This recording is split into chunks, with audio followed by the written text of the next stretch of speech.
Mon métier de boucher. J'avais perdu mon emploi à un moment donné. J'avais pas d'instruction. C'était difficile de trouver un emploi.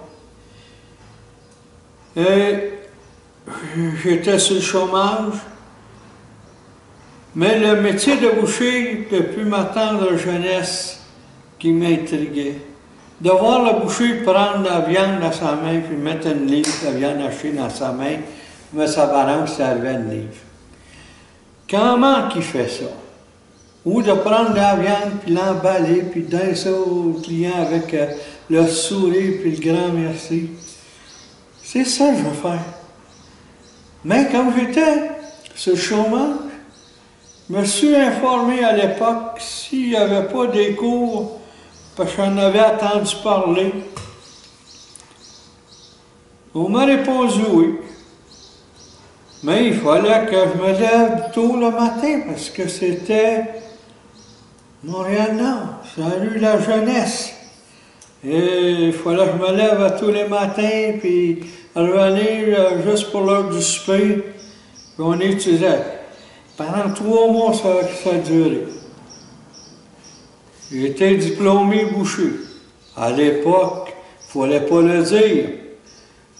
Parce qu'on riait des gens qui avaient une carte de boucher ou un diplôme de boucher. Parce qu'il n'en existait pas, ça commençait. J'étais embauché à Boucherie-Pierre, au coin de Madeleine, Wellington. Mais moi, j'étais figé devant les gens. À l'époque, je n'étais pas tout à fait dégourdi. Et j'ai commencé par servir les enfants.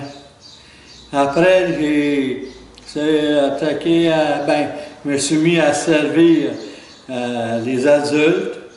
J'ai embarqué dans le train du travail. Et puis, me suis dirigé. J'ai commencé à parler avec les gens en français, en anglais. J'ai même essayé d'apprendre l'italien. Mais l'italien, c'est un petit peu compliqué par rapport qu'il y a plusieurs dialectes dans l'Italie. Donc, c'est difficile de prendre le bon italien. Et ça en a différentes places de l'Italie. Mais, finalement, avec le temps, j'ai eu mon assurance et ma personnalité. Puis, je suis venu à bout de servir les gens, d'être gentil, puis de recevoir la même gentillesse des gens. Parce que des fois,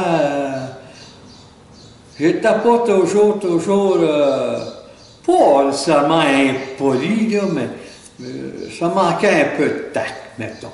Mais c'est pour ça que j'ai aimé la clientèle ici, parce que la clientèle, c'était spécial. C'était les gens de mon quartier, les gens qui me ressemblaient.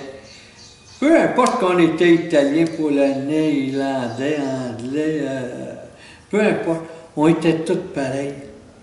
On savait se dire les choses et les accepter et d'améliorer par la suite. Ça, c'est un côté vraiment privilégié que j'ai eu, d'avoir ces gens-là. Ça, j'ai eu ce privilège-là. Des fois, je suis seul dans le salon chez moi, puis je repense à ça. Des fois, je me surprends à rire parce que je pense aux jokes que j'ai faites avec les gens, les femmes. Mais je me souviens du bonheur que j'avais de travailler. Pas par rapport au patron, parce que le patron, c'était pas nécessairement un bon gars, là.